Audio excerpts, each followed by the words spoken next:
aí, pessoal, vamos então para mais uma questão, essa da Unifesp 2009. Essa questão, né, ela está dizendo o seguinte para a gente, vamos analisar, ó. Um fluido A de massa específica ρA, né, lembrando que a massa específica também é conhecida como densidade para fluidos homogêneos, é colocado em um tubo curvo aberto, onde já existe um fluido B de massa específica ρB. Os fluidos não se misturam e, quando em equilíbrio, B preenche uma parte de altura H do tubo. Então, olha só, o líquido B ele vai preencher uma altura H do tubo, né? E aí a gente pode ver isso na figura. A altura H está aqui, ó. Perfeito? Neste caso, o desnível entre as superfícies dos fluidos, que se encontram na pressão atmosférica, é de 0,25. Então, esse 0,5 aqui, ó, é o desnível. O que quer dizer esse desnível? É a diferença de altura do líquido B com a altura do líquido A, né? A figura ilustra a situação descrita. Considerando que as interações entre os fluidos e os tubos sejam desprezíveis, pode-se afirmar que a razão. Então, o que eu quero descobrir é a razão entre a densidade, né, ou massa específica do fluido B com o fluido A. Beleza? Então, vamos lá. Para resolver isso, a gente precisa analisar essa diferença de altura. Então, vamos fazer um desenho. Então, olha só.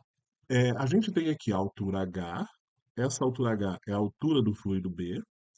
E a gente tem aqui, né, essa altura aqui, ó, que é a altura do fluido A. Mas quanto vale essa altura? A gente pode usar essa pequena lógica.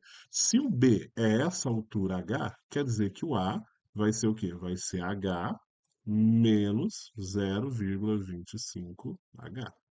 Mas por que que eu fiz isso? Por que que eu tracei essa linha aqui? Primeiro, a gente tem aqui o que a gente chama de aplicação de tubo em U. Ou seja, o formato desse tubo representa um U. E para analisar isso aqui, né, essa aplicação do tubo em U, o que que a gente está aplicando? A gente está aplicando o princípio de Steven. O princípio de Steven, para a gente aplicar, a gente tem que o quê? Analisar, né, pontos no mesmo fluido e no mesmo nível. Então, um ponto aqui, ó, vai estar recebendo a mesma pressão que aqui. Ou seja, estariam no mesmo fluido. Então, eu poderia chamar aqui de ponto 1 e aqui de ponto 2 e fazer essa análise. Como ficaria essa análise? Ficaria da seguinte maneira: a pressão exercida no ponto 1 é igual à pressão exercida no ponto 2. A pressão exercida no ponto 1, ela é o quê? Ela é a pressão atmosférica causada aqui, mais a pressão da coluna do fluido B. Então ficaria da seguinte maneira, ó: pressão atmosférica mais a densidade do fluido B vezes a gravidade vezes a altura do fluido B, que é H. Do outro lado, a gente também vai ter aqui, ó, a ação da pressão atmosférica. Então a gente vai ter pressão atmosférica mais a densidade de A vezes a gravidade vezes a altura de A. Só que a altura de A é o quê? É H menos 0,25 H. Agora aqui eu começo um processo de simplificação, né? Para facilitar. Ó. Como eu tenho pressão atmosférica dos dois lados da minha expressão, né? Somando dos dois lados, eu posso cortar, né? Outra coisa que eu também posso eliminar aqui é a gravidade. Ela está agindo dos dois lados aqui sem nenhum problema. Dessa maneira, a minha expressão ela reduz bastante. Então ela fica assim, ó: a densidade do fluido B vezes a altura que ele está submetido é igual à densidade do fluido A vezes a altura H menos 0,25 H.